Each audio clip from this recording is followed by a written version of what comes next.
It's been a long week, right? Are you ready to wind down? Why not? It's time for the Wine Time Fridays podcast with Shelly and Phil. Neither are sommeliers, but both have a deep passion for life, each other, and of course, delicious wine. And now, here to talk about this week over a glass of wine is Shelly and Phil. It's wine time. Hello and welcome to another episode of Wine Time Fridays with Shelly and Phil and more guests. We had guests a couple weeks ago and a guest anyway, and now we have more guests. But I'm going to start this before we even introduce our guests. I just wanted to say, well, first of all, Shelly, yes, happy Friday. It's wine time. Yeah, this is Friday, November 25th, the day after Thanksgiving, the day before the Apple Cup this year. Shelly, you're in a parade today. So many things going on. But I wanted to say, because you mentioned a few episodes ago, that I had played football, many years actually, and I was a QB. I was a quarterback. That's probably the only thing you like about me. And on today's episode, I want to inform you, we actually have 3 former quarterbacks on this episode. And before we get, yes, you do. Before we get started, I wanted to throw. I'm going to throw out a few statistics. As a group in the NFL, we have almost 51,000 passing yards. As a group in the NFL, we have 284 touchdown passes. I don't even believe this. As a group, over 200 games played, 3 Super Bowl rings, 26 years combined playing time in the NFL. Can I see your Super Bowl ring? No. No, but you might ask these 2 guys on our Zoom call because they probably are wearing them. Why wouldn't you? Damon, Huard, Drew Bledsoe, do you guys have your rings on? No. No, they're not very comfortable, to be honest with you. They're awfully big and gaudy. Yeah. That's why you don't wear yours, right? That's one of the reasons. Let's put it that way. That's one of the reasons. Right. Yeah. We have 4 wines we're going to taste through, and it's been I've been informed that Shelly and I will be tasting all 4, and you guys will probably just be tasting yours. But I know you've had your wine, the other wines. Sure. In the past. So there will be some comments. And just so we are all on the same page, trash talking is absolutely okay. In fact, encouraged, especially regarding the Apple Cup. But I suspect you guys both have kind of a good respect for each other's wines. And the first wine is opened. There you go. Yeah, I mean, I'll jump on that first, Damon. But I will tell you, we got into wine kind of together. I'd been into wine a little bit. Damon was getting into wine, and at one point, we were actually going to be in the business together, along with Dan Marino and Rick Meyer. But the biggest thing that I will tell you that's changed since we first started getting into wine, and then from when we started contemplating getting into the business of wine. Back in the 90s, there were a lot of quote unquote athlete or celebrity wines. And most of them, quite honestly, were not serious wine. They really weren't. They were sort of endorsement deals, like somebody would sign a Gatorade deal or a candy bar deal. Instead, they just give their name to, some, shitty third wine that some winery couldn't sell. And the thing that's been really, really fun, I think, for both of us is that that's not what we're doing. We're both extremely serious about trying to make truly world-class wine. And that makes it a lot of fun, and we both out marketing all the time. And it's really nice for me, honestly. I'll talk about our wines, obviously. Sure. But then when people ask, well, what else would you recommend from Washington? The first one that comes, off my lips is you got to try Passing Time from Damon. And that's not just because we're buddies. It's because it's friggin' great wine, and so that makes it. And we obviously will talk some trash later, but I figured I'd start out on a positive note. you know, because I always have want to to sandwich a couple trash talking negatives with two positives, right? Yeah, for sure, for sure. But yeah, Damon, why don't you jump in and talk a little bit about passing time? Yeah, I mean, there's no doubt. I mean, the high tide rises all ships, and we're in this thing together in Washington State. And you travel around the country and you talk about our wines, and you say it's from Washington, and there's still places in this country they go, oh, Washington D.C. They so we're still battling that a little bit. So for Drew and I, and obviously the Washington wine industry, which has just done some amazing things this past decade, past 20 years. We're so excited to be a part of it and still in our infancy in so many ways. So yeah, it's been a lot of fun.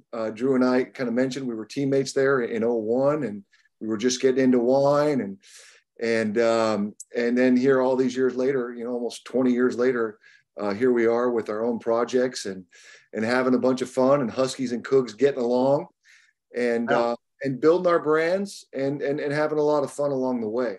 Hey Damon, I think it's just a really interesting anecdote for people to hear about how you first got into Washington wine, because it's not the obvious way, right? No question. My dad did grow up in Prosser. My great grandfather Nelson Huard was a farmer there in the Prosser Valley. There's a Huard Road right next to Dick Boucher's vineyard, who I source a little Chardonnay from. So I kind of had these agricultural roots, but really knew nothing about wine other than the fine wine my mom drank out of the box when I was in high school. Until my time with the Dolphins, I signed with the Dolphins there in 1997. I was a young, dumb rookie, 3,000 miles from home.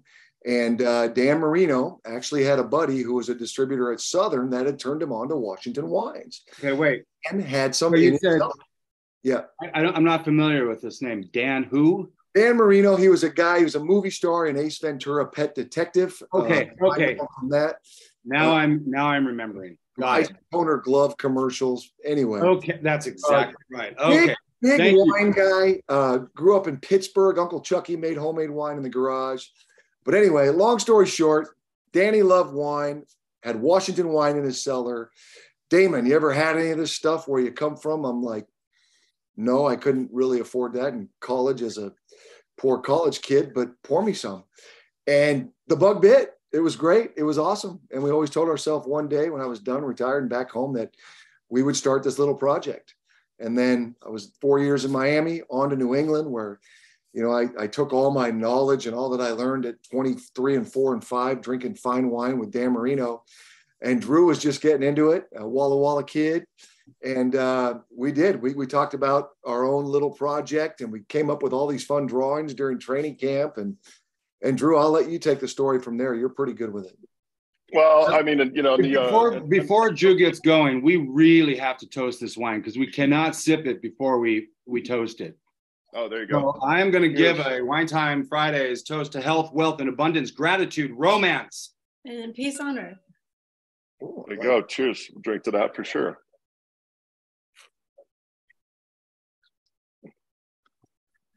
Yeah, it's interesting. With Damon, I was watching him over the years. There's one thing that I know about Damon's wine taste and the wines that he prefers in the world, and the wines that he likes most are other people's wines. If it's free, he likes it a lot. Like you go drink a bunch of wine with Dan, and then you come drink a bunch with the wine with me, and through all the years, and he's really not particular. It can be free white, it can be free red, it can even be free rosé, and Damon will like all of those wines as long as he doesn't have to. Even is he bald? He's kind of particular. He only likes free expensive wines. So no free white Zinfandel. No free white Zins. He wants some free Burgundy, some free Bordeaux, maybe some free Barolo. And he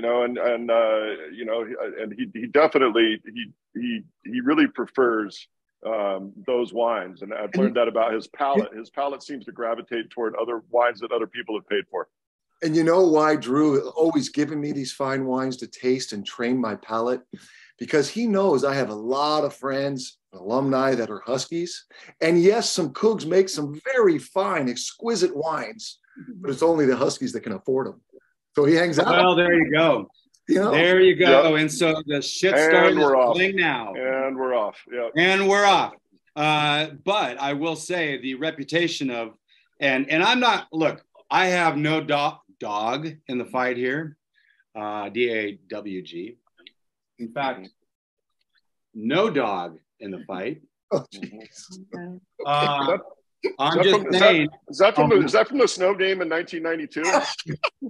You know what? That's great that you brought that up, because if I'm not mistaken, that's like you won that game. The Cougs won that game. Yeah, we did.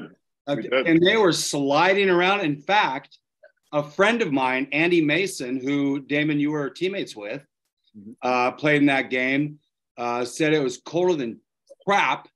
And they were sliding all over the place. But Drew, you didn't seem to slow down and throwing the ball that game. No, the Huskies had a great pass rush, and they couldn't get any traction, and plus, they're pretty soft over there on the west side, and a little cold weather, and they just kind of curl up and want to just have some warm cocoa and have mom put a blanket on them.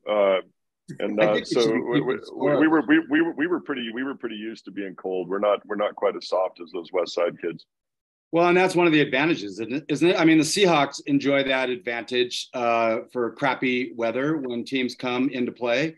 And really the Huskies also, if it's rainy and blowy, which it can a lot of times at Husky Stadium, but not often is it snowing where you can find that in Pullman. I did a little looking for the weather for tomorrow, and all I know is it's going to be in the 30s during the week leading up to the game, with snow flurries, 40 to 50%. So knowing the Cougs, they probably won't make sure the field is covered prior to the game. Both teams have had adequate seasons this year, at least up to this recording. I would love to talk a little bit more about this wine, though. This is a 2019 Bledsoe Family Winery Cabernet Sauvignon from Walla Walla. Is this 100%, Drew? No, it's not 100% Cabernet. We all of our, we always do our blending trials, and if 100% Cabernet ever, in our blending trials came out as the best wine we could make that particular year, we would make it 100% Cabernet. But we've just found that, little Merlot, little Petit Verdot, some Cab Franc, some Malbec, really rounds out the blends for us. And so we do that. But the pedigree on this wine is interesting because, it's technically our second Cabernet after the Doubleback. Yeah. But that's not the appropriate story. So what happened when we first got into the business with our 2007, 2008, 2009 vintages, that was also the same time that we planted our first estate vineyard. So we weren't going to have any fruit from that vineyard for a few years. We wanted to get started. And thankfully at that point, Chris Figgins from Leonetti was our winemaker. And as Leonetti had gone and started to become all estate grown on their own vineyards, they were stepping out of some of these historic blocks in the Walla Walla Valley. Seven Hills Block 1, Pepper Bridge, even some of their Luss Vineyard from right at the winery. And so those became Doubleback after they had been Leonetti, vineyard blocks for a long time. And then as Doubleback became all estate grown, we were growing out of those contracts, but we didn't want to give them up. I mean, these are some of the most historic blocks in the Walla Walla Valley. And so what we did, instead of letting those go to somebody else, we decided to build a new brand around those blocks where we were buying through. So it's technically a second Cabernet, but it's really not. The pedigree is not a second tier pedigree. It's right. Really serious juice. So it's been fun, and we of everything that in our portfolio, that's probably the one that we drink the most of around our own house. Sure. It's just something that we really enjoy, and we've also discovered now. That we've got a few year vintages behind us, the wine's actually aging really, really nicely. It doesn't go back that far, but I think the first one we did was 17. The 17 is drinking just fabulously. So they're wines that are going to age really well as well. I did notice when we poured this, it seemed really tight. It's a 19, so it's 3 years old. Yeah. And then just sitting in the glass for 5-10 minutes, it's actually opened up really, really nice. Shelly, do you have anything on this? Really good. It's delightful. I was reading that your kids actually help plant some of the vines back in 2007? They did. Yeah, we got them out and got their hands dirty. And yeah, I mean, we were mostly in the way. Obviously, the pros can go way faster than we can, but we got out in the vineyard and let the kids get their hands dirty. And you know, flash forward all these years, both the vines and the kids have grown up quite nicely. So we're happy to see both. That's awesome. In fact, Drew, I've got in some notes here. Come on, there we go. Your oldest son got a degree in the wine business at Cal Poly. He did. He's not currently working in your degree. No, he got his degree in wine business. So of course he's working for an internet startup because, you know, why would you ever use your degree?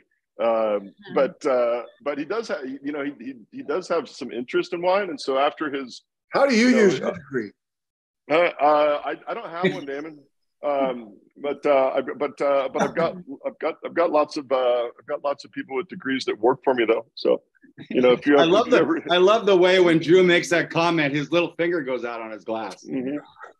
Yeah, no, I did. It is a black mark on my name because not just because I didn't get a degree, but because I promised my mother I would go back and get my degree when I left school early.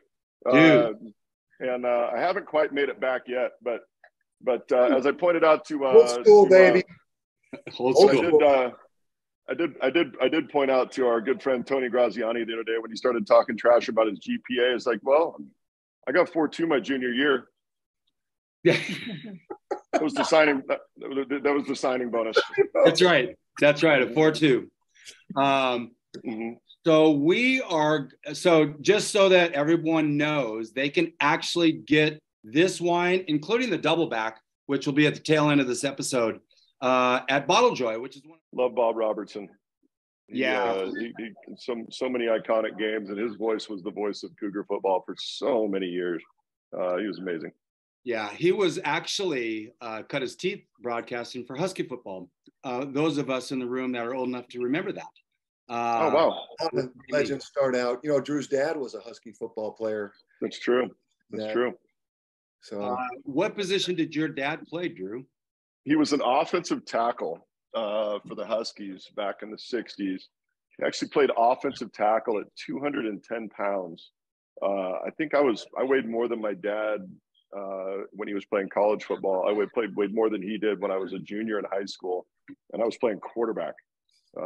But he spent the thing that allowed him to do that though. He was a true farm boy. He spent all of his summers bucking hay bales for 10, 12 hours a day. So he basically did power cleans all day, every day, all summer. So even though he was small, he was pretty strong and pretty feisty.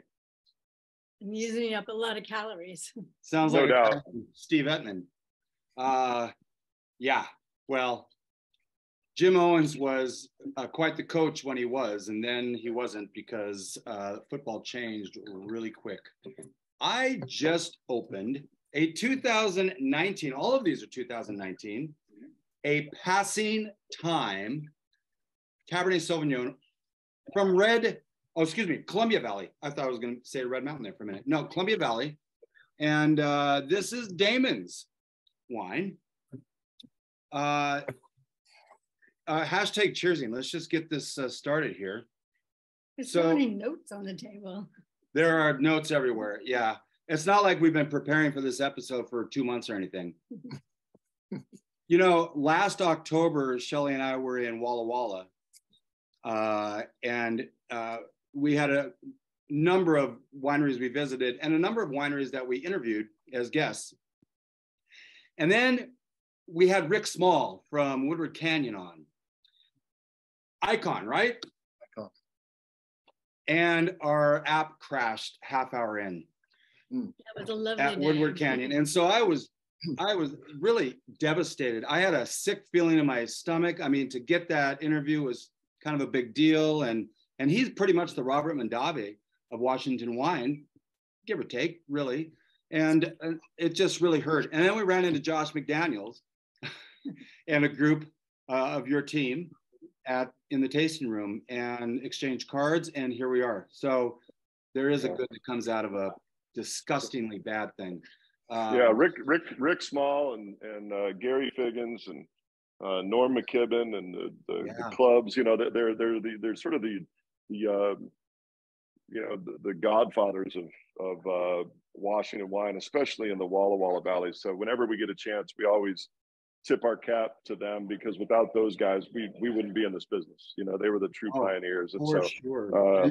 yeah, and by the way, all of those guys are so gracious to us as young, guys getting into the business. They're so supportive and share so much information. It's a really neat thing, and it's something that is important both to me and to Damon.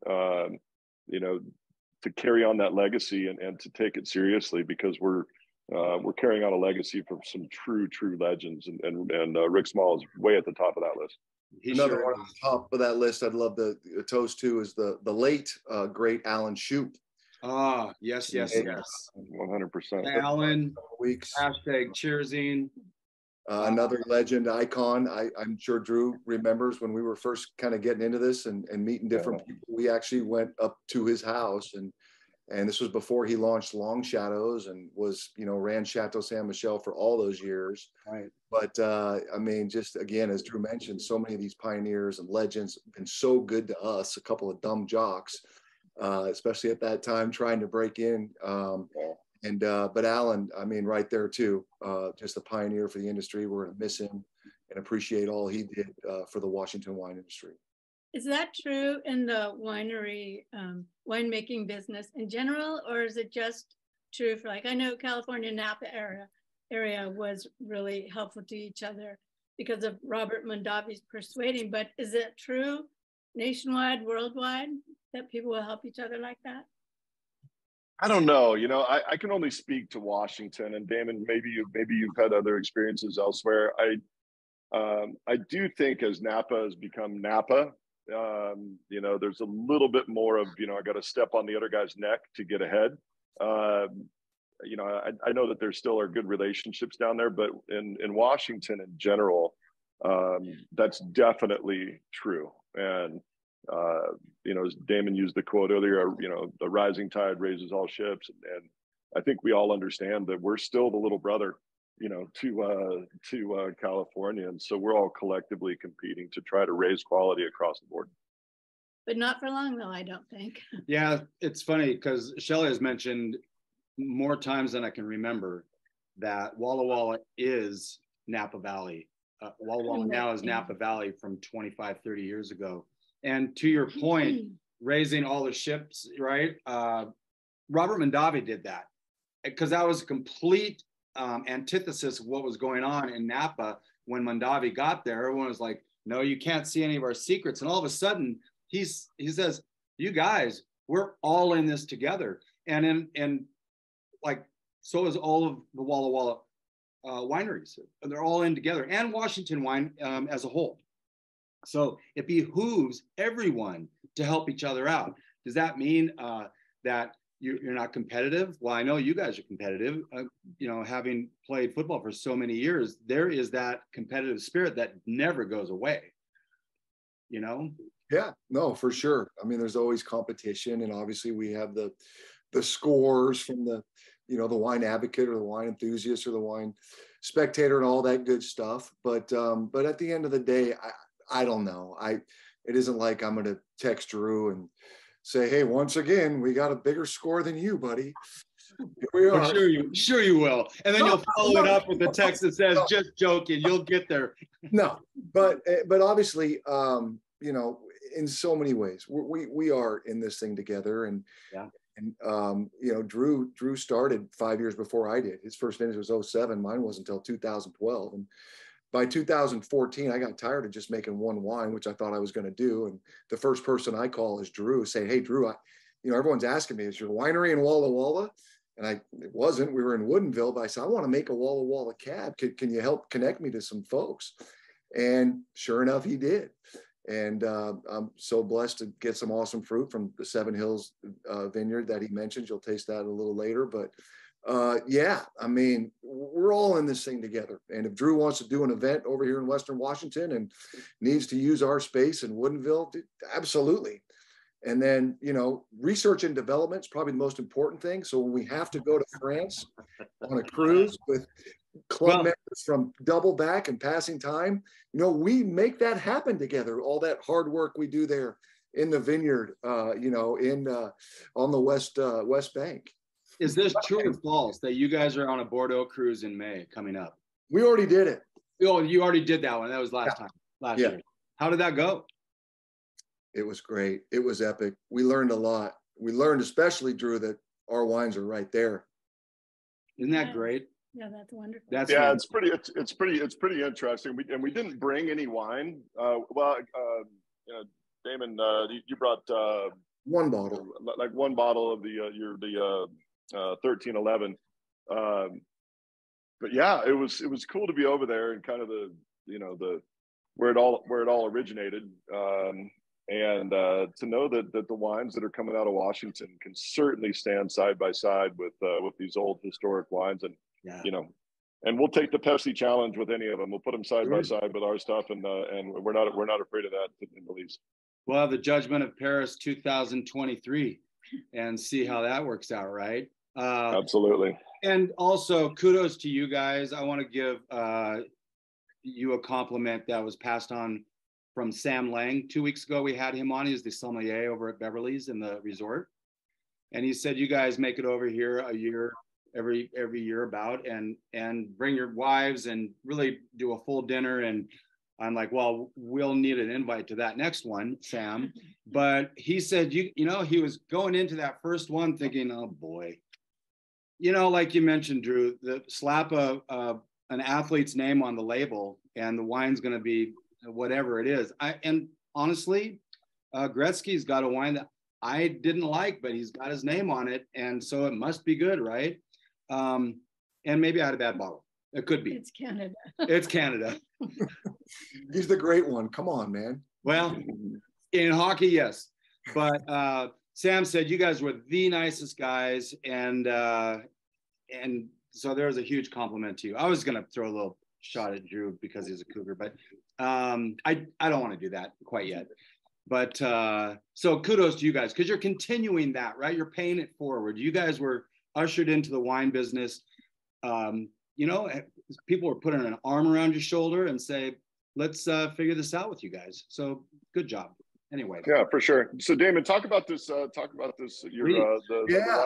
that you got going. Yeah. So this is, you know, kind of our Columbia Valley red blend. And, you know, I hate to call it our second label too, because this is fruit that goes into all of our Cabernets. At Passing Time, really our story is Cabernet.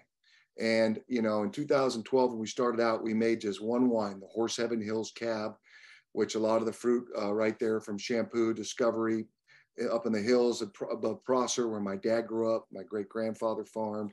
And that's all we were going to do. I mentioned earlier, 2014, I kind of got a bug. We always had a little Red Mountain Clipson Merlot in our Horse Heaven Hills Cab that really kind of fleshed it out, rounded it out. And I'd mentioned that to our customers, and they go, "Oh, Red Mountain." Right. And then the next question was your winery in Walla Walla? So you know, I like, no, I thought, you know, people really identify Washington wine with place. So I wanted to have 3 cabs from the 3 appellations in Washington State that I think do Cabernet best. Right. So we started that in 2014.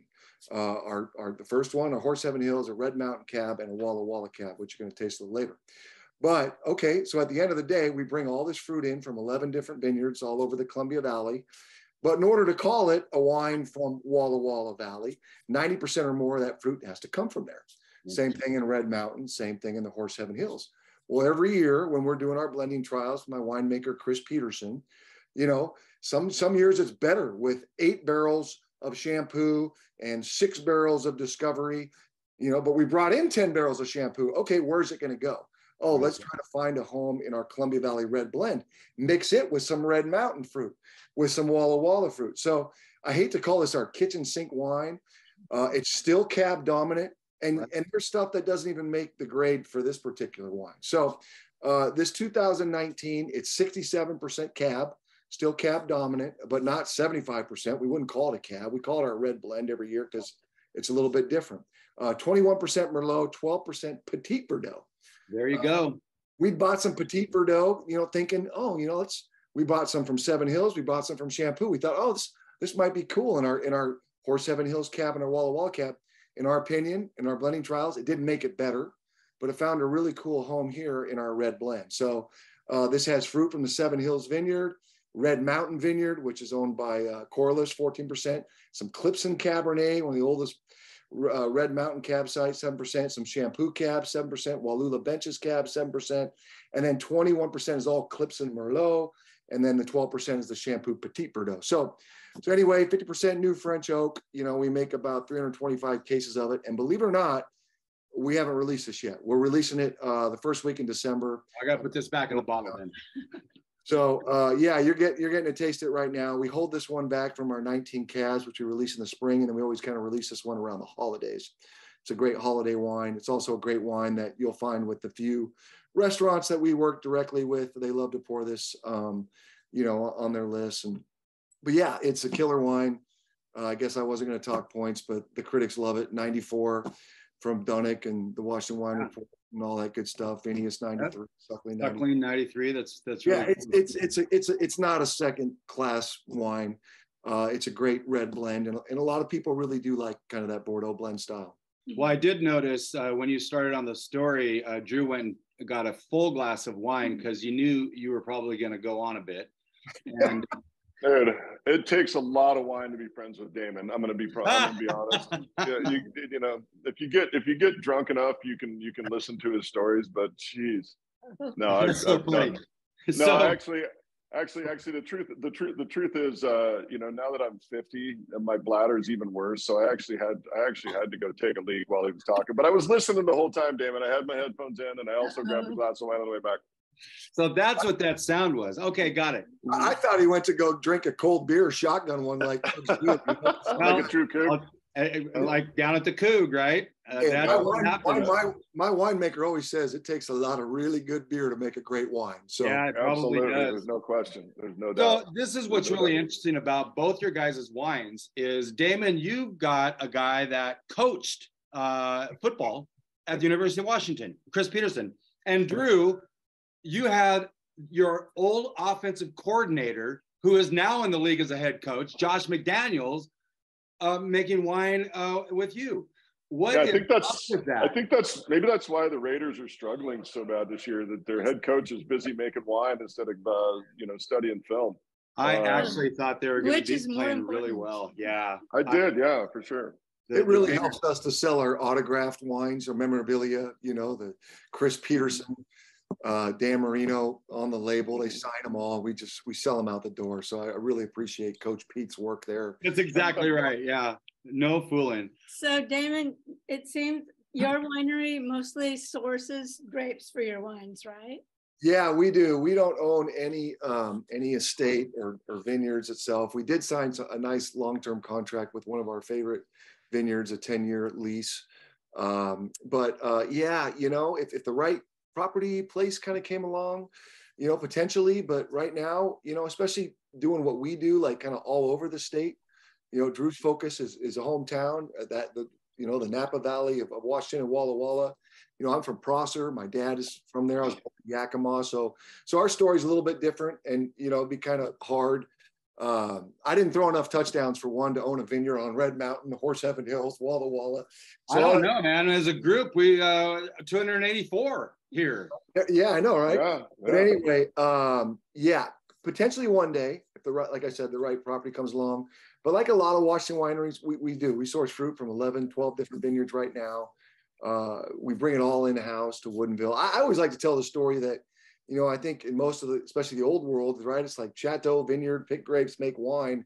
We think we kind of make more interesting wines, getting fruit from all these neat places. We bring it in-house. The artist that is my winemaker kind of comes up with all these fun blending trials. I work closely with him, and we can make more interesting wines, because it is amazing just how different the soils are, and the climate is from Walla Walla to Red Mountain. I mean, it's night and day. And that's the beauty. I truly I truly love that about your project, because you've got the same winemakers, same wineries, same barrel program largely, but you really get to show off the very specific terroir of Red Mountain, Horse Heaven Hills, Walla Walla, and I think it's a really, really exciting project from that standpoint for people that are trying to learn about Washington. Yeah. You know, you can sign up for one wine club and you can try, you know, the best of Horse Heaven Hills, the best of Red Mountain, the best of Walla Walla. And for people that are trying to figure out what it's all about here, it's an amazing project from that standpoint. And I will say too, that if you were trying to own and farm all of those, we've learned that even just being in the Walla Walla Valley, it's still a logistical nightmare. And that's only going 20 miles at a time. If you had to move people around, you know, 100 miles at a time, that's you need a helicopter, Damon. So you have to that's where you have to finally get Marino to like throw in some chatter and get you a helicopter, so right? You can go see your different vineyard sites. Let them know it's a write-off and it's all good. Two completely different models with your wineries, which is very cool. I had one more thing I was going to say. Oh, so Damon, your winery is in Woodinville. Yeah, correct. We bring all the fruit over. Yeah. Would you consider that an urban winery then?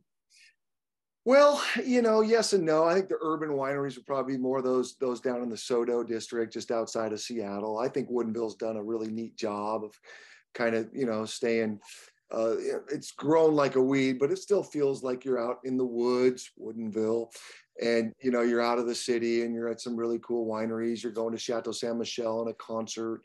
You know, it doesn't feel like suburb. You know, like I don't know. But yeah, I mean, I'm up on Artisan Hill and in a warehouse in Woodinville. I don't know why people drink fine wines in warehouses in Woodinville, but they do.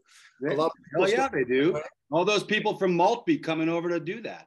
That's right. But, you know, Betts started there. And so, yeah, you know, we've kind of been in there for a while now, and it's worked. And my winemaker, Chris Peterson, his project, Aveni, is right next door. So we got like a hole in the wall. Sure. We share about 10,000 square feet. And, you know, it works. There's no doubt we'd love to have a brand new state-of-the-art facility, but, sure. You know, if it ain't broke, don't fix it. But who goes down the road? You know, as we grow, or you know, that's always $1 million question. Do you grow? So you know, we'll just kind of take it one day at a time and just keep trying to make great wine at passing time. Hey, that kind of rhymes. There's our tagline for the front of the episode. There you go. So Drew, you have 4 estate vineyards, all in Walla Walla, right? Do you have a favorite of those? Well, yeah, we actually have more now, because we have one in the Willamette Valley, and then we just acquired another one up in the Mill Creek Valley. So, and you know, and again, you know, Damon said it's the $1 million question. It's actually like the $5 to $10 million question as to whether you want to own your own stuff. Damon just likes money more than I do. I just got to light it on fire and buy more vineyard. But we're the estate vineyards though, they're the backbone of what we do. And of those, the one that we talked about earlier, McQueen Vineyard, that we planted back in 2007, you know, we got the kids out there and got their hands dirty and all of that stuff. That one, if you were to make me pick one, I would take that one for sure. The cool thing is, you know, you plant a vineyard and you really don't know what you have for like almost a decade. You know, because you're 3 years before you have fruit, 7 years before it's actually mature, and then you need to be in the barrel for a couple of years, and then the bottle for a while. But now, you know, we started using that fruit in 2010, and every year since then, all of that fruit has made it into our Doubleback, and so it's really become the backbone of what we do. So that one's you know, near and dear to my heart for sure. Well, I'll tell you what, the three of us will get queasy here in about 15 minutes when I throw Shelly a bone. But we don't have to listen to anything right now. Oh boy. SC. Oh, Shelly, this was going so well. It was going so well. It was going so well. Drew just talked about the estate vineyards that he had there. But oh boy, here we go. And I've been so good. Yeah, we're still in the middle of the workday here. R&D. This is another passing time. Damon, You are self-distributed there in Washington. Is that right? That is correct. Yeah, we're fortunate to sell, most of our stuff direct to consumer, roughly, 90% of our wines, but certainly, those that we do business with here in Washington, we can legally self-distribute. And so kind of fun building those relationships and getting our wine in some amazing establishments like El Gaucho, Daniel's, Como, all these fun restaurants that I don't know if I'm allowed to on your show. Throw a bone. Throw a bone. I know you both have had a lot of Daniel's broiler apple cup tastings. I have never made any of them, but over at the Metropolitan Grill, that was one of the restaurants that we serviced with the valet company. Would have loved to see you guys there, but it was all down at Daniel's. Because you guys have that relationship, and that's really where the relationships really come into fruition, so to speak. Yeah, no question. And especially coming out the gate. I mean, one of our biggest challenges as a business, and we've kind of touched on it today, which is people taking us seriously. What do these guys know about wine? And they're just coming off their passion play career with football and all that fun stuff, and so showing up at the back door of those restaurants. I know Drew did a lot of that too in the beginning, especially. Like, you got to build those relationships. I mean, at the end of the day, that's life's all about. Business is all about. And, Drew is over here a bunch, in Seattle with his business and Doubleback and Bledsoe family. And I think for people to appreciate us, respect us, take us seriously, there needed to be real, genuine relationships. And over the years, we built them. And I think that's just another big reason why both of our projects have been so successful. I have heard. Yeah. Oh, go ahead. I just wanted to jump on that with what Damon said, because it's so accurate. A lot of times the first experience that somebody will have with one of our wines is at one of these fine restaurants, and building those relationships with those guys, where not only do they buy the wine, but then they go recommend it to people and they can stand by it. Those relationships have been super, super important to both of us, even though it's the financial portion of our business, it's a very, very minute thing. But from a marketing standpoint, getting the wine in front of people, it's really important. And I will say that our Washington State fine restaurants are really protective of Washington. I suppose you can probably go order a California Cabernet at El Gaucho in Seattle, but boy, are they going to try to steer you a different direction, which we love and appreciate that so much. They really support our local wineries over the stuff from down south, especially the Husky owned ones. Especially those. Oh, there goes Drew. Hey, there we are. The first bird has flown. Yeah. There'll be more. So there was a couple of people I met when I was at the Met. Kevin and Krista Hughes. Yeah. A part of this team. Yeah, Damon? Yeah, Kevin, Krista, both owners in Passing Time. Awesome family here in Bellevue. Kevin's a local kid. We actually met, I also have a role at the University of Washington. I got a fancy title, but really I'm an ambassador at the end of the day. And I met Kevin as he's a big supporter of Husky athletics. And I think I met him at a Husky basketball game or something. And the subject of wine came up, and he says, "Oh, you got to come over. I have a nice cellar." And saw his cellar, and maybe it was the greatest cellar I've ever seen. More free wine. Next to Drew's, more free wine, exactly. But Kevin and I, our relationship kind of started there with drinking some really fine wines and growing to be a really good friend. And then when the business side of Passing Time came about, he became a partner with us, and it's just been awesome and a great ambassador for Passing Time wines. And so, yeah, love having Kevin on the team, and great guy for sure. Shelley was just about to have a sip of this and said, "Oh, we haven't toasted." So to the team, right? To the team. Yeah, to the teams on both. And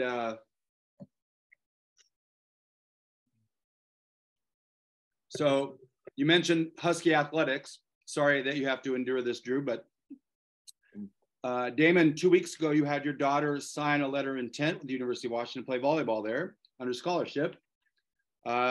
You have a son. Correct. I'm going to correct you. Oh, It's actually a walk-on, but a walk-on's a big deal. There's only 16 girls in that circle, 4 walk-ons, 12 scholarships. perfect. And Not a scholarship, but still a part of signing day and all that fun stuff, but something she's good. worked very hard at, very proud of her.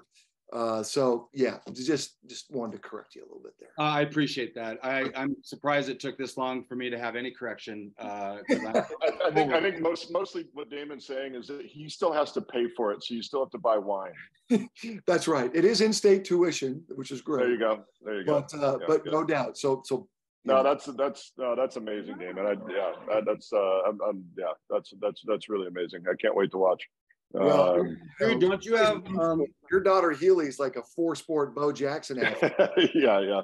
She's at D3 school down at Colorado College. She's playing basketball and lacrosse. So turns out, after all this stuff, Damon, the daughters in our house are our best athletes, and it's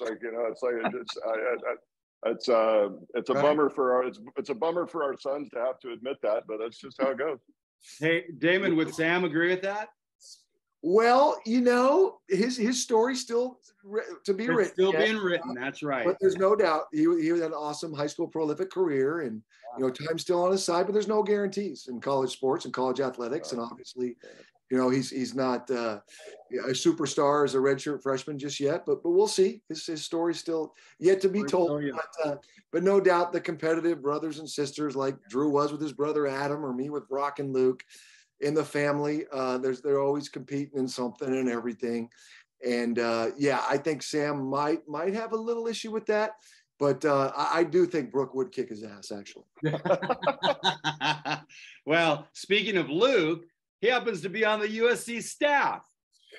Yeah, sorry, no, yuck. I have a tough time with it, but it's been great for his career. He's a coach. He's been everywhere. Illinois State, Sac State, Georgia State, all paying his dues everywhere. At A&M, he went there, took a job for $60,000 a year with 2 little kids after he'd been a coordinator making, close to 200. Paid big dividends as he hit it off with Jimbo. And then, boy, he left at the right time to SC with Lincoln Riley. So anyway, he's with a great young coach. They're having an awesome year. He's coaching the wide receivers. I'm happy for him. I'll root for him until he plays the Dogs. But, So they're not playing this year, so there you go. No, thankfully, because they're pretty good. They're pretty good. So let's talk about this wine. Yes, because Shelly is talking about USC football. So this is our Walla Walla cap. And I thought it'd be fun. A lot of times I'll pour the Horse Heaven or the Red Mountain. But I thought obviously with Drew and tasting his Walla Walla wines, kind of fun to taste our version of it too. But a couple iconic killer vineyards, 2 of the oldest, most established in Seven Hills, Pepper Bridge. Drew hooked me up here, get me in, but I also didn't mention Norm McKibben's daughter's my next door neighbor in Bellevue. So I probably got a little better rose of the Pepper Bridge than some people. So anyway, we love our Walla Walla. More free wine. What's that? More free wine. Or free wine, or access to great grapes. But this is 100% Cabernet. None of the Petit Merlot, we didn't think made it better in 2019. 60% new French oak. We made about 325 cases of this stuff. Killer stuff. We love our Walla Walla Cab. It's awesome in our portfolio. And it's funny, we have these all kinds of different club members, and some of them's favorites the Horse Heaven, some of them it's the Walla Walla, some it's the Red Mountain. But it is fun to taste the differences in all 3, especially when you open them up all next to each other at a dinner party or whatnot. Same varietal, same vintage, so different. Celebrate the difference in all that we do here in Washington. Hey Damon, I've never asked you this. So when you go do a dinner, say you got 50 people there, and you have Horse Heaven, Red Mountain, Walla Walla, and you always ask the question, right? Do you have a favorite? Yeah. Does that break down relatively evenly, or is there a crowd favorite, or how does that generally break down when you have people throw their hands in the air? It does break down fairly evenly. I mean, if I had to say, maybe just a hair the Horse Heaven, and only probably been doing that the longest. And especially if there are club members, they've been around our program, they kind of identify passing time with the Horse Heaven Hills. Sure. But it also, Drew, depends on the vintage. And I think 2019 was just an unbelievable vintage, like the Walla Walla Cab probably at our winery on game day, our spring release. Like I think last year when we released these 19s last spring, I think the Walla Walla for the first time was the favorite. Interesting, right? No, it's just, but it's, I mean, it's just, goes to show you wine is so personal. And it, at the end of the spectrum where we're attempting to make wine, it's kind of splitting hairs, right, between the two. But it's yeah, we found that just more vintage to vintage if we do a vertical or something. But that it's never, there's never a unanimous winner. And it's which is really cool. It's like it's and also it just goes to show that across the board the wines are of high quality because if there was one of them that was noticeably different, one way or the other, that would just be an indication that one of them was lesser, and none of these are lesser. They're all amazing wines, which is really cool. They're all their own, which conjures up the question: do you guys create wines for consumer trends, or do you create wines that you want, that you love, that you enjoy drinking, and really try? I know the Doubleback is very adhered to the Doubleback brand, which is why the Bledsoe family winery kind of spun off a little bit. So you can go outside that brand. But how are you guys making this for both of you guys? How are you making wine, for you or for the consumer trends? We're entirely selfish. Good. Everything we make for ourselves first. And there we have had conversations. Like, if we went for, and you can go score chasing, right? You go like, well, if we went like a more extracted style, let the fruit hang just a little bit longer, maybe a little American oak, and you go chase a critic. And those conversations end really quickly because the project then immediately becomes inauthentic. It becomes something that is manufactured to chase a trend, and I'm sort of I'm answering for us, but I know Damon's answer as well. We know if we stay true to making wines that we like to drink, it's not going to please everybody. If somebody wants a massive, big fruit, high alcohol, American oak, Napa style cab, those wines are available, and we're not going to go chase them. We're not going to go chase them. Like, hey, as I just said earlier, it's a very personal thing. Some people like this, some people like that, but by doing that, our customers have learned that they can trust us, and I know that's the case with Passing Time as well. If people that like the profile of the wines that we make can count on having a similar profile year in and year out, even though the vintages will change. But yeah, we're selfish. We make wines for ourselves. I don't know, Damon, you want to jump on that? No, I'm with you. And I think our fruit tells the story at the end of the day. There's no doubt we can, like Drew said, you want to throw 100% American oak on it, or pick the fruit late, or maybe even add some residual sugar. Like none of that stuff is even kind of happening at Passing Time. Now, are we going to use some amazing new French oak barrels and mix up the way we ferment our fruit, whether it's in concrete upright oak or stainless steel? We're going to do all of it to see how the fruit reacts with that every year, and then try to make our very best Cabernet. But it is truly based on our winemaker, Chris Peterson, his palate, his artistry, and then working with me and our partners. And I would say Chris's signature is a touch of restraint. So yeah, I love a Cabernet. I think Cabernet is, the most powerful, biggest, baddest, red varietal in Washington State. But it's funny, in South Florida, I had a guy ask me one time, because we also make 100 cases of a killer Shampoo Merlot. He goes, well, why do you guys try to make your Merlot like Cabernet? And I go, no. This is how our Merlot is. Right. This Merlot is big, powerful. It's all about terroir, right? I mean, terroir. Yeah. And so you're cheating everybody if you don't let the terroir tell the story. So a Doubleback at Passing Time, it truly is, at the end of the day, all about the fruit, and in a lot of ways, just get out of the way and don't screw it up. That's such a great way of saying that. I think it was you, Damon, I heard in an interview say something about cocktail wine. Was it you? Yeah. Yeah. I've said that before, I think. You Yeah, know? these high alcohol percentages. And by the way, Washington wines, they're hot, you know? Higher in alcohol, yes. But even California is getting much higher in alcohol. Yeah. Yeah. Maybe we have some 15.2 wines, 15.5 wines. So people might like that initially, that first glass or whatever. It's Oh. sweet. But then it's like, no, I'm done. Is this Petit Verdot in here or something? 100%? Like, no, right? Like, is this a Zinfandel? Like, no. I want my cab. I want it done right. And I think Washington, sure, we get a little bit of that power and some of that Napa if you're looking for that. But there's also, I think, a little more old world too, where we kind of get a combination of both. And I've heard Drew say that probably much more eloquently than I just did. But I think we're a combination of both. It fits somewhere right in the middle. And our wines are just more interesting. It's interesting, right? Yeah. One of the things that is that I've noticed, and I think Damon touched on this, a little bit at the wines that I pursue outside of our own and outside of Washington State are wines that become more interesting the more time you spend with them. And so some of these big, massive wines, the first sip is the most interesting sip of that glass. And then after that, like, okay, well, what else is there to drink? And next thing you know, there's half a bottle sitting on the table. Where the wines that they make at passing time and that we strive to make at Doubleback. And hey, by the way, thank you, Julie. Hey, that's I'm on glass 3. I'm on glass 3. Wine to us. I'm on glass 3, Damon. Don't be judgy. I'm working here. Did you have Mara pouring your glasses there, Damon?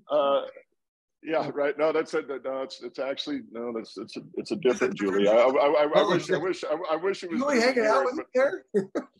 Yeah. Well, no, that's later. But anyway, Only took 2 glasses. There you go. Wait, where was I? I got lost in that. No, but I just those the wines that are made with balance and elegance to them, even though they're still Cabernet wines. They become more interesting the longer you spend with them, and those are the wines that we're striving to make, and also those are the wines that we buy. We're buying wines from other parts of the world, are wines that get more interesting the more time you spend with them. We are going to take one last break and hear from a winery that is there in Walla Walla at the Incubators, our friends at Eternal Wine, but that's not true. That's not true at all. We're going to talk about the Eternal Wine word of the week, which is punt. Now, the beautiful thing about punt is that it's both a football term and a wine term. And that's what the Huskies that's what the Huskies do when they play the Cougs. Is they block punts or return punts, or they punt a lot, and then when they punt, we block those and return those for touchdowns. That's a great comment. I don't know how true that is going to be this year. I think it could be actually an very offensive game in the right offensive game in the right way. But a good punt has good hang time. Damon, you said the 2019 fruit had great hang time. Did you not? I did. No doubt. It was it really about September 9th, like the heat just shut off. And it didn't really get much warmer than 70 degrees, and it didn't really cool off until mid-November. So much like this 2022 vintage we're wrapping up with right now in the cellar, which I don't know, Drew would probably agree. We haven't talked a whole lot in the last couple of weeks, but I might be the greatest Cabernet vintage ever in the history of our state because of this Indian summer that we've had. We were so nervous about things in July, if things were going to ripen, and then we hung fruit till November 2nd, longest we ever had. So it's going to be a killer vintage. But 2019, the same way, it wasn't warm like it was all the way through October this year, but it just kind of cooled off and kind of sat there, and people were kind of able to pick their fruit whenever they wanted to. And Drew mentioned logistics bad in Walla Walla being 20 miles. Imagine being in Woodinville and dealing with logistics. So if you don't have to pick your fruit all at once and you can just kind of let it hang, and it's a much easier harvest for you. So anyway, 2019 was a great year. People ask all the time, what was the best vintage of that decade? Everyone will say, oh, it's the one I'm selling right now. Well, I'll be honest with you, now that all our wine's sold, in actuality, it was the even years during that decade, the 12s, the 14s, the 16s, the 18s. But if I had to pick one odd vintage, I would pick 19. I think it was the best odd vintage of the decade. And I think you're tasting that in these wines here today. They're very, very good. A punt, of course, is the indent or dimple. And we've had this before, but I just had to bring it back since we're doing a football episode. On the bottom of a wine bottle, they actually did this because a flat wine bottle, sometimes with the discrepancy, it wouldn't sit straight. So they put a punt in, and there you go. And it seems like a punt sometimes is an indication of a really good wine.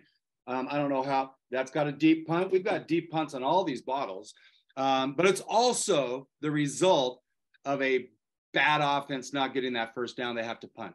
And so there you go. And to throw it back to Drew, yeah, it's who knows? The Huskies could no be puns intended, right?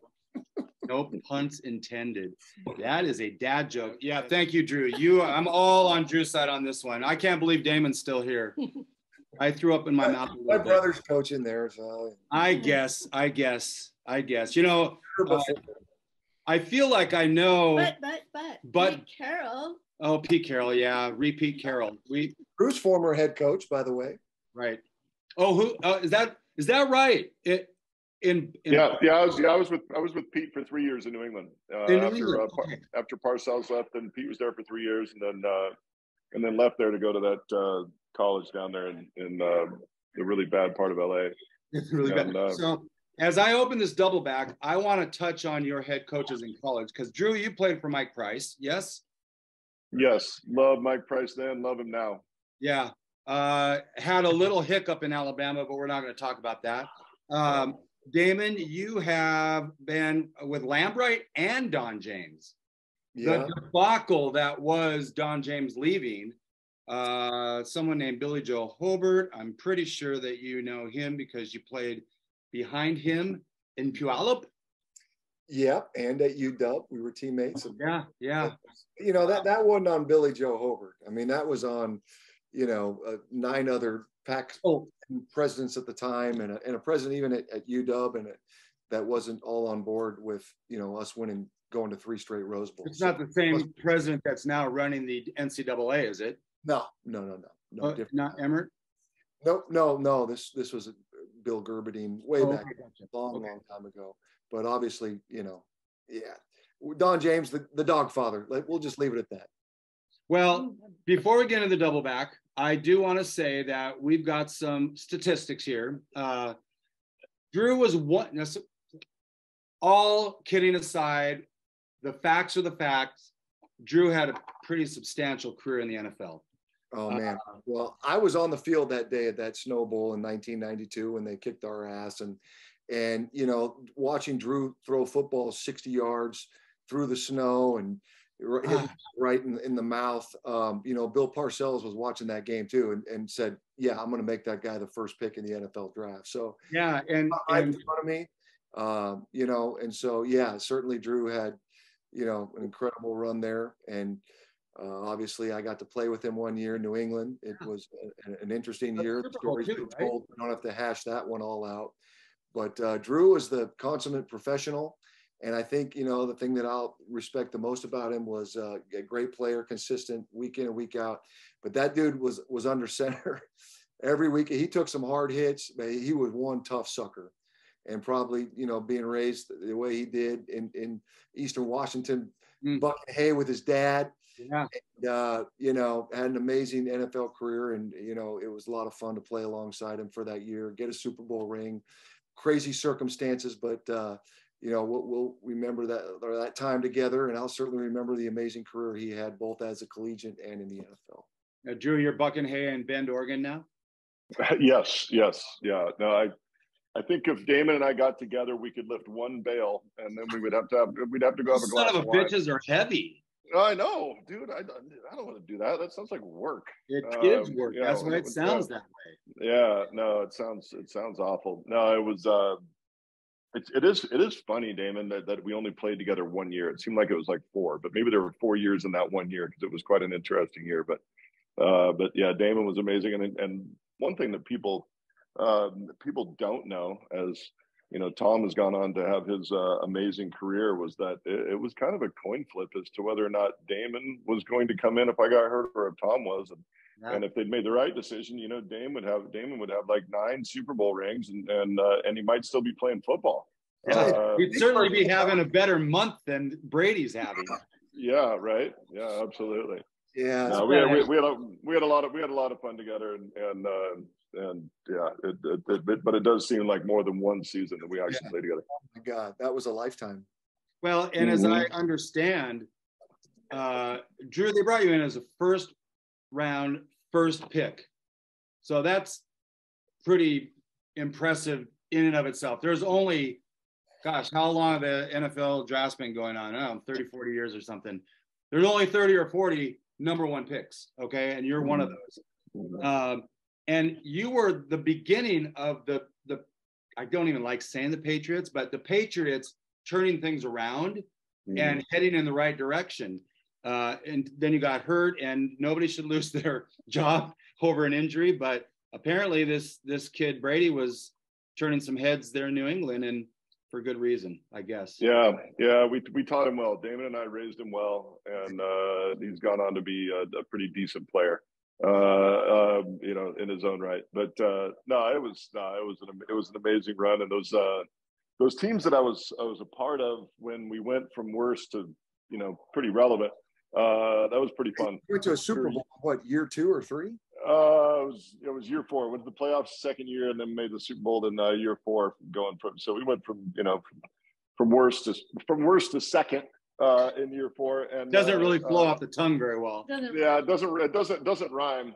But no, it was cool. You know, when you're a part of changing culture, whether that's global, whether that's within a company, or whether that's within a team, that's hard. And there were a lot of guys that you know, that I was with that worked hard to change that culture from one that was unsuccessful to the one that was successful. And the cool thing for me, though, is that, you know, being in business now, it's sort of the same thing. If you're trying to create culture, it takes intent. You have to be intentional about it, and you've got to work at it, and then you've got to maintain it, and you've got to make sure that anything that's negatively affecting your culture is either fixed or eliminated, because it's not equitable. You know, if you've got good culture, it takes everybody, but one person can actually tear down your culture if you allow that to continue to exist. And so it's just kind of cool to see some of the things that translate from former profession into a new profession. And in a lot of ways, it's the same things that allow you to be successful. It's the nuts and bolts, right? I mean, it's business 101, really. You're always going to have the same components in business, depending if it's a service business or a retail business, order, whatever it is, you're going to have those components. We just opened the 2019 Doubleback Walla Walla Valley Cabernet Sauvignon. And I actually, Drew, you just mentioned what I was going to ask you guys. So I'll let Damon after I do. So is this true? Damon, are you actually spitting? Yeah, you know, I found that I actually taste the wine better in my old age when I spit. And, you know, I there's times I enjoy a day buzz, but when we're doing stuff like this, you know, I like to be on top of my game. You know on top of your game. Well, I was going to ask both of you, since you're both jocks, and in college, I mean, it's like the crappy Budweiser or Bud Light or Coors Light, all that crappy Miller beer and Coke and Captain Morgan Coke and Rainier. Captain Morgan, there you go. We couldn't afford those brand name beers like Budweiser. Jeez, you went with Rhinelander. No, we had like the animal beer. What was it, Schmitz, and then what was the Rainier? The Rainier. We would drink Rainier. It was whatever was on sale. That's what we were drinking. So I mentioned Rhinelander was green Rainier. I don't even know if they make Rhinelander anymore. I think I'm dating myself again. That was as bad as Rainier was. Rhinelander was really bad. So have you gotten to the point? Obviously, Damon, you have. Drew's over there chugging full glasses, but again, Cougars. Damon, Go Cougars. You have gotten to the point where it is you gotta spit some of this stuff. you have to do that sometimes. Yeah, you really do. My teeth don't really like it, but you know, I have found that I've really, you know, my palate over the years, I think has gotten better. But I can actually taste it better and really, you know, understand the finish without swallowing it. Like, as crazy as that sounds, like, it just, and it took me a long time. I never understood. I'd go to, in my 20s and 30s, you'd go visit wine country, and how do you spit that out? This is great stuff. No. You get old. No, there is something about it, Damon. When you're tasting intentionally, it focuses your palate in some way that's different. So yeah, no, it's I don't know. I would love to know what the science is behind that, or maybe it's just maybe the psychology, you know, behind. But it does help a lot. You know, if you're spitting wine when you're tasting intentionally. Right now, I'm actually drinking intentionally, but so all of these wines are phenomenal wines, which would probably taste even better with food. And that's one of the, you're talking about science. And you put and right now we've been going filet mignons, but ribeye, filet, whatever it is, these wines are going to enhance that steak, and the steak is going to do the same for the wine. I asked the sommelier at the Metropolitan Grill once, I said, is it better to sip a wine and then take a bite, or take a bite and then sip the wine? And did you know what he said? Yes. I would say take a bite, then sip the wine. He said, yes, sip the wine, take a bite, and sip the wine. Oh, so, okay. Yeah. Yeah, no, it's no, the best. They are like you know, and again, that's, you know, stylistically, that's what we're aiming for. You know, there's good natural acidity in these wines, and when you do that, the protein works with, you know, that acid, and becomes a really magical thing when they work together. You know, and I think that's what we, you know, we're aspiring to make those kinds of wines, because, you know, we're not aspiring to make, as Damon, I think, said earlier, we're not aspiring to make cocktail wines. You know, we want wines that people are going to sit down and enjoy with a nice meal, and also, you know, it's also cool for us. And I'm saying us as in both of us, in the style of wine that we make. You're also not pinned into only having a big steak with these wines. Sure. It was really cool. We were down at with a friend that you know knew the guys at Nobu down in LA, and so it's, you know, it's a sushi restaurant, and we went, and he knew the chef. Chef came out, and, you know, we're sitting there, and we brought him a bottle of wine, because, you know, that's what you do, and we're sitting there, and you know, Damon, you've witnessed this so many times, and you know, people will tell you some things about wine, but then you can watch their body language, and you can see what they're actually doing when they react to the wine. And so we're sitting there having a conversation. I poured him a glass of Doubleback, and he's sitting there and just having a conversation, sipping on wine. And all of a sudden he stops, and he goes, "This would actually work at our restaurant. You know, that, like, this actually does work with fish, right?" You don't say. Oh, right, exactly. No, but he said, you know, he goes, we pour a lot of Napa Cab here, you know, just because people want to show how much they can spend on wine. He goes, but that doesn't actually work with what we do at Nobu. But, you know, this, you know, Washington Cabernet, this actually does work with this food. And so it's one of the things that we're proud of, because you're not him, you know, you're not pinned in to only having a ribeye with the Cabernets that come out of Washington State. You know, we've done pairings with fish, we've done pairings with, and it really does work. It becomes more versatile. I think that first, the Bledsoe, the Cab Sauv, that's a steak wine. Well, you know what? Honestly, I was going to say this seems like it might even go with salmon if it prepared a certain way. Yeah, no, right. So, yeah, absolutely. Yeah, a little spicy sauce or something, or a glaze. Yeah, for sure. Well, the other thing, I'm just going to be honest with you. In my older age, and maybe it's just our summers are getting longer and it's warmer around here, and then obviously our seafood, you know, market here in the Great Northwest. But I'm drinking more white wine. Sure. And, we're diving into Chardonnay and making more and more of it. I think we make some killer Chardonnays here in Washington. Rick Small, Woodward Canyon, maybe the best, a Beja up there too. So, and Drew's actually makes a little Chardonnay too called Elizabeth. It's really delicious. But funny you should mention that. We just bought a bottle of that at Bottle Joy. Yeah. They're carrying the Bledsoe family wines there, Doubleback and the Elizabeth Chardonnay. Said, I think, and this is, I quote, they said they found a case of this. And so when we were talking to Sam Lang a couple of weeks ago, he said the same thing. I'm like, yeah, I know. They found a case. And they're like, we need to get rid of this wine and get it drank before it goes over the hill, right? That's a 2021 Elizabeth. Oh, nice. No, those good Chardonnays actually will age. They don't have to move them.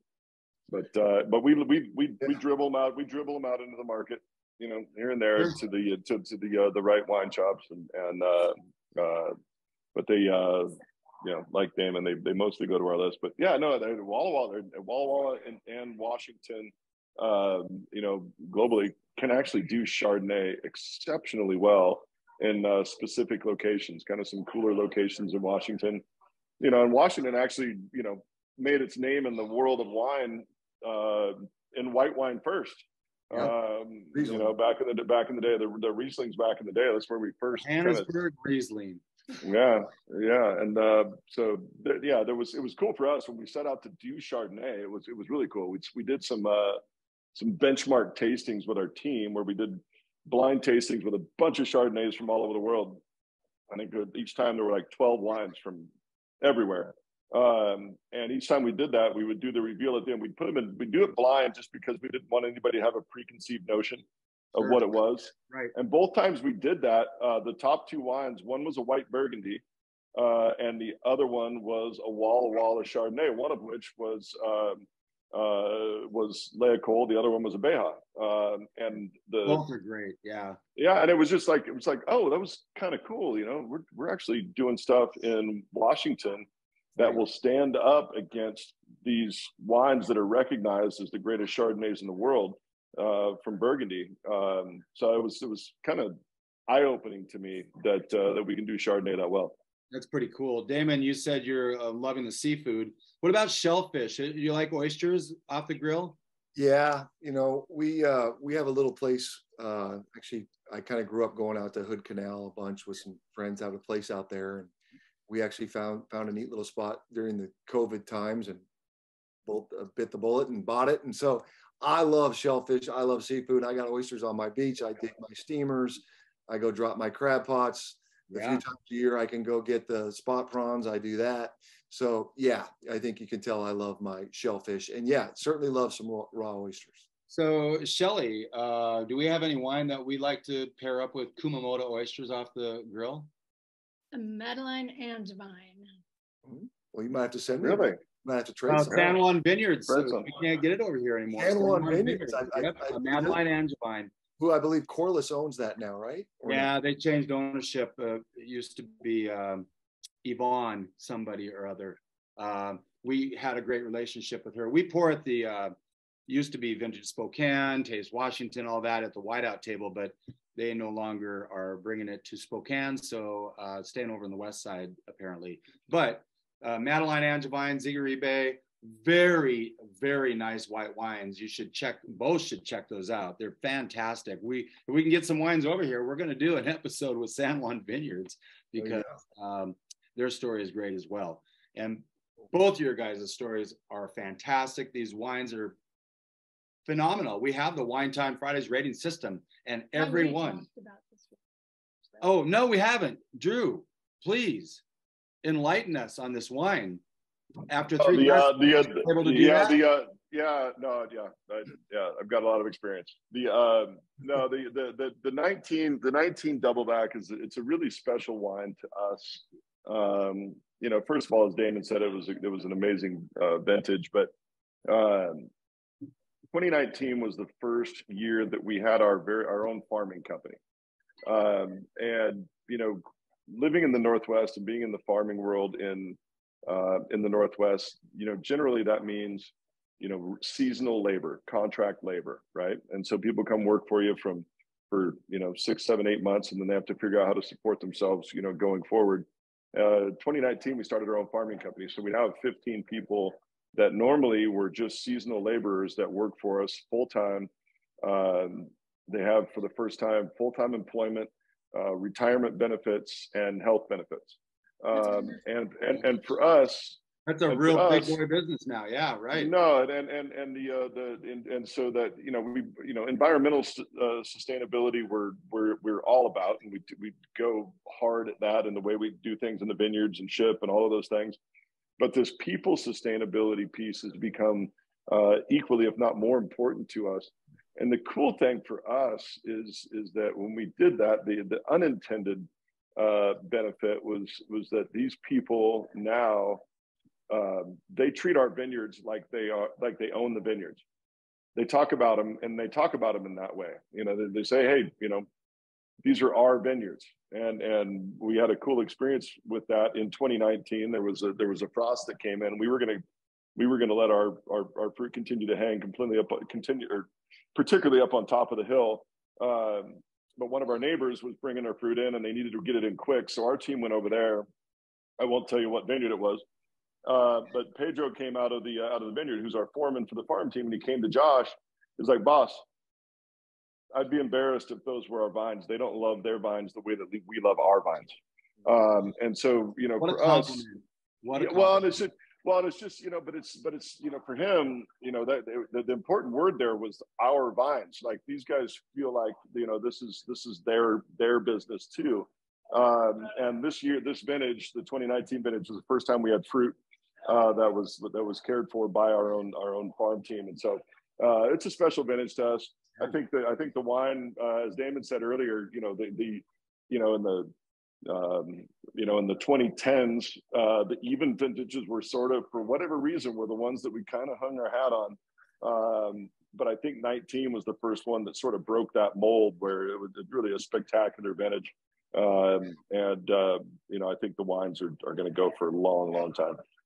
Well, and your 07 vintage was your first one, and it made the Spectator Top 100. Yeah, it was Top 100 that year, which was, I wish we'd made more than 600 cases. I only have a few bottles left. It's like, hey, you got to give us a heads up if you're going to give us those kind of accolades, because we'll make more wine. But no, the first vintages were a lot of fun. Huge fan of the 2011 vintage, because it's the coldest vintage we've ever had, still to this day, even colder than 22. And that was a hard vintage to make good wine in. And we made some wines that are really standing the test of time that year. But outside of that, 2019 was the best of the odd vintages in the 2010s for sure. So really, it's really fun, and we're excited about the wine and excited about where we're going onward and upward from here. Well, both Shelly and I are very, very grateful for both you guys showing up and generously giving your time. Mm-hmm. We've got some parting shots for tomorrow. Drew, you were 1 and 2 in Apple Cups. Damon, you were 3 and 2. Never played head to head, even though you may have been on the same, the teams, but never made it on the field as starters. Let's see, national championships. I think, Damon, you might have him on this one. I was good at holding the clipboard, for that. Well, but there's some, I think Dennis might have something to say about that as well. But whatever, Erickson can go suck eggs. You guys don't have to share anything. We know Dennis and Julie and the whole family, so we can say that. Let's see what else we have. Super Bowl rings. Drew, you have 1. Damon, you have 2. Interesting. Let's see. Starting record versus USC. Ugh. Damon, no wins. I have a tie. And you kissed your sister with the tie. Really sucked. We were ahead 20-0 at halftime. I think Lambright let me throw it 2 times in the second half. And it ends up. Is that right? Drew, you're 0 and 3. No ties. Yeah. So those are some of the stats. Any of you guys, and this is I tried to find a good Cougar quiz, but there's so little information on Washington State. except for the flag being. Bill, did you not find the Puyallup High School versus Walla Walla Blue Devils in the state basketball tournament in 1989? Did you not? I didn't. I read about it. Dude, you guys, we have so many notes that we might have to make this an annual thing if you're up for that. But let's see. There we go. Yeah. And no. so you did well in that high school championship game. We're good. Yeah, it was a good game for the Vikings. Damon had a good game. He was a good basketball player. He could have played with his left hand tied behind his back. He was so right-handed, but he was still a damn good basketball player, even with only one hand. Better than I was. It was better than I was with one hand. How about that? Well, and it's interesting because that was one of my questions. Because Damon, I don't know about Luke, but both you and Brock are left-handed. Yes. No, I'm right-handed. Oh, you are right-handed. Okay. Brock's left-handed. My son's left-handed, Sam. Oh, Sam. No, you just think he's left-handed when you watch him throw. It's like the wounded duck. Yeah, no. That would be like me throwing a wounded duck. Damon, try it with your other hand and see what happens. Maybe he is left-handed. I just want to know. I mean, you were 3-2 in the Apple Cup. So that was fun. Why'd you play so long in the college? Why? I wanted to Which is a legitimate question. Get my degree. I know you wanted to get your degree. That was very important to you. I know that. You come from a family of educators just like me. So I'm proud of you for hanging in there and getting your degrees. Yes. The best stuff is always at the end. Yeah, I feel like I know Brock because I listen to him every morning, and now I have a better understanding of you, Damon, and your wines, you guys. It's fantastic. Wines we enjoyed this week, very quick. As 2013 Fossati Barolo. Drew, any chance you're going to be planting Nebbiolo in your neck of the woods there? That's a loaded question. We thank you for that. Everything we ever do, we try to have a business intention behind everything we do, with one exception. Josh and I both are huge Barolo fans, and we just had to know if we could do it. So selfishly, we planted 2 rows of Nebbiolo up at McQueen Vineyard. I will report back to you in about 15 years as to what the result of that is, because if you're going to make those kinds of wines, and if you're going to do them right, you got to wait for fruit, then you got to barrel them down for a while, and then you really need them in the bottle for about a decade before you really know. So, but it was one of those where like, hey, we could be wrong, but we just kind of had to know. So that was one of the very few like truly selfish things that we've done. Kind of like your gateway wine, right? It's the 61 Conterno Monfortino Barolo is probably the best glass of wine I've ever had in my life. Yeah. And I only got one glass. I was Damon Huard in that equation. It was somebody else's wine. And so I liked it even more. Yeah, no, truly magical wine. Real quick, Damon, what was your gateway? Well, it was an Oregon Pinot, to be honest with you. Yeah, it was Domaine Drouhin, kind of simple, kind of, real pretty. Sure. And, that was probably one where I just went, whoa, this is different. Also tasted a lot of amazing wine with Dan, and even some Washington wines, back then. But I think, like Oregon, Domaine Drouhin Oregon Pinot, it was just like, okay, whoa, it was just different. Interesting, kind of going back to our initial conversation. Yeah. But it's funny, over the years, my palate, I wanted more. I found too many Pinots that were not interesting and too thin.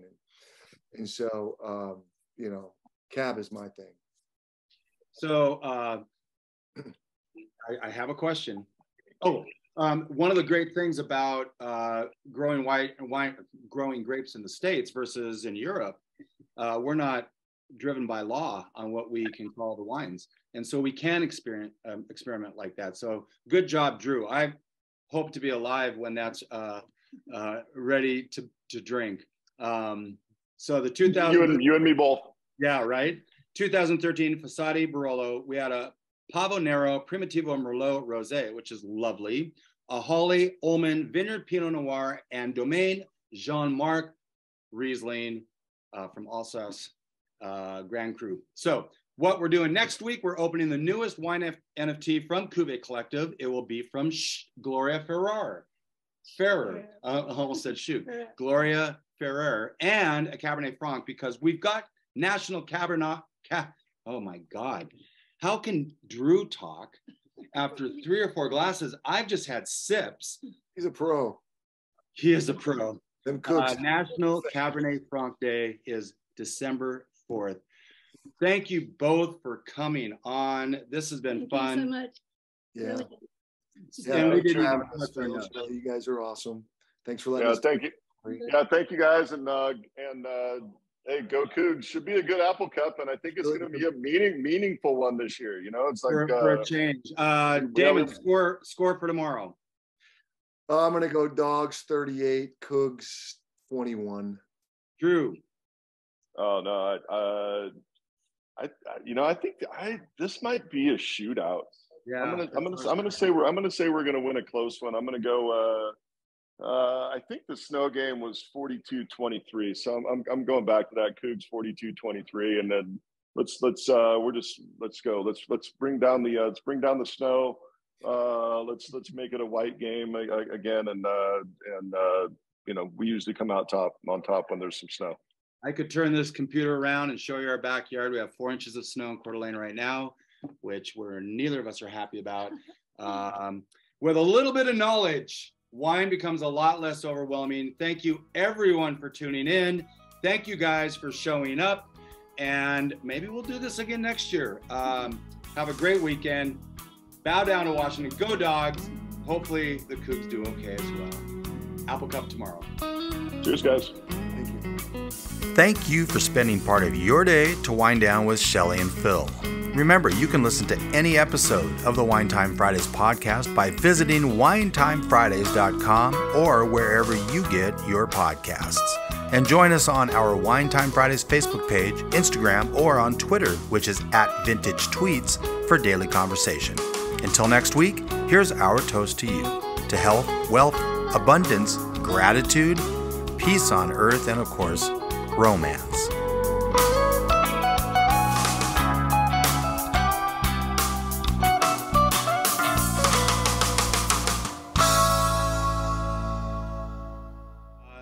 I just want to kind of tee things up before we officially get started. Not to throw Damon under the bus, but I'm going to. He had his daughter sign a letter of intent today to go to the University of Washington on a volleyball scholarship. Wow. She said he was going to be a little late. Yeah. And so he said, well, Drew screwed up last time so badly, he can wait. So, Anyways.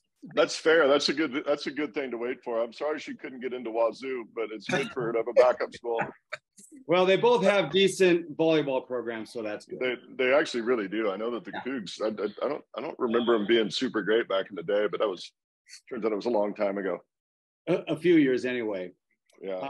All right. Thanks, you guys. You got it, bro. Thanks, Phil. Shelly. You, Damon. Bye. Okay, go Dogs. Go Dogs.